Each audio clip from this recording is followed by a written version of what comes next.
Another Friday and another JoeLumb movie review.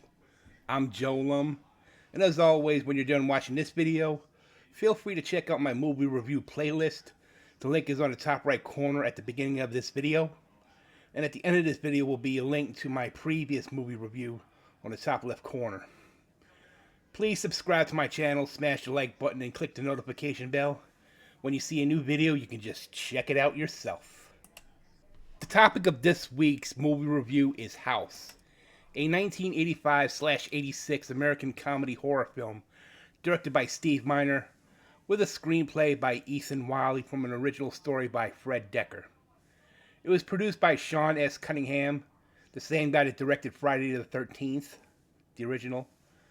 The film is the first installment of the House film series, and it stars William Katt of The Greatest American Hero, George Wendt from Cheers, and Richard Mole from Night Court.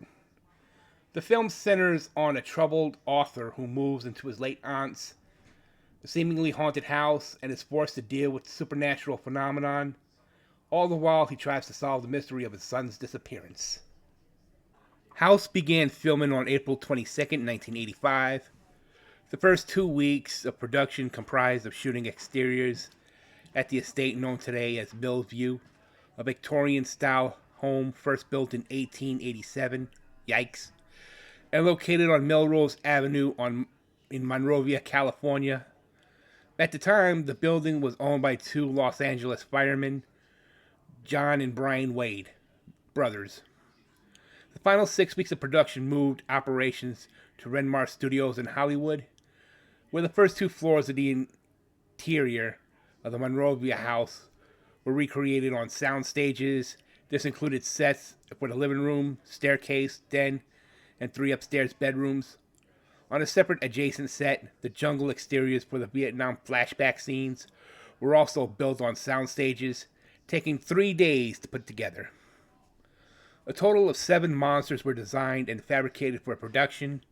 These creatures, which included the obese witch, the zombified corpse of Big Ben, 3 demonic kids, the flying skull-faced monster in the void, the plaque-mounted marlin that comes to life, and the war demon from the closet, were constructed by 17 special effects artists over a period of 3.5 months.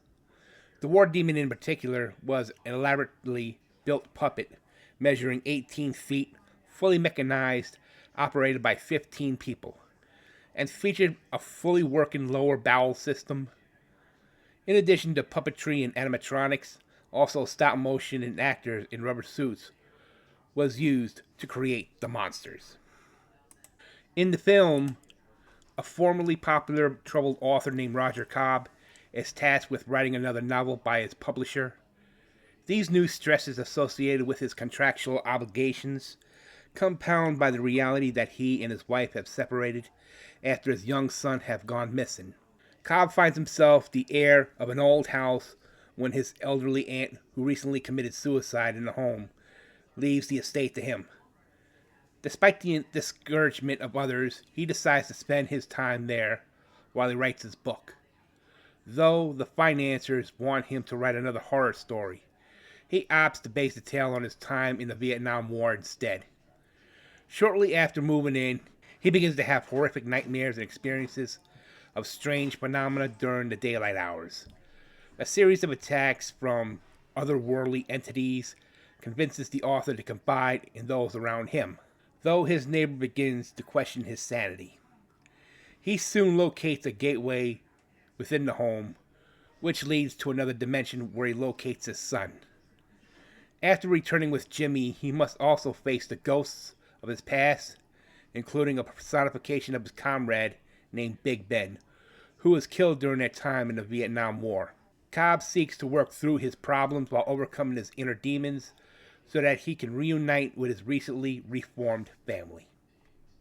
House was given a limited theatrical release in the U.S. on December 6, 1985.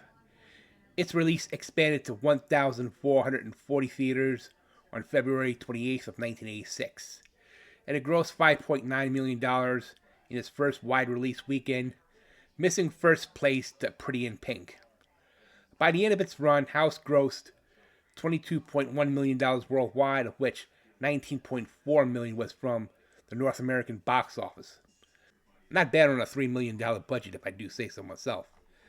Anyways, despite the mixed reviews, the film was a financial success and has gone on to become a cult favorite among genre fans, which was followed by 3 sequels.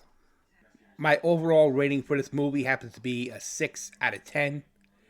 If you're into family-friendly horror shit, then this is definitely for you. But if I want to see some family-friendly horror shit, I think I'd rather watch fucking Goosebumps. I just didn't like this movie at all, to be honest with you. That's just my opinion.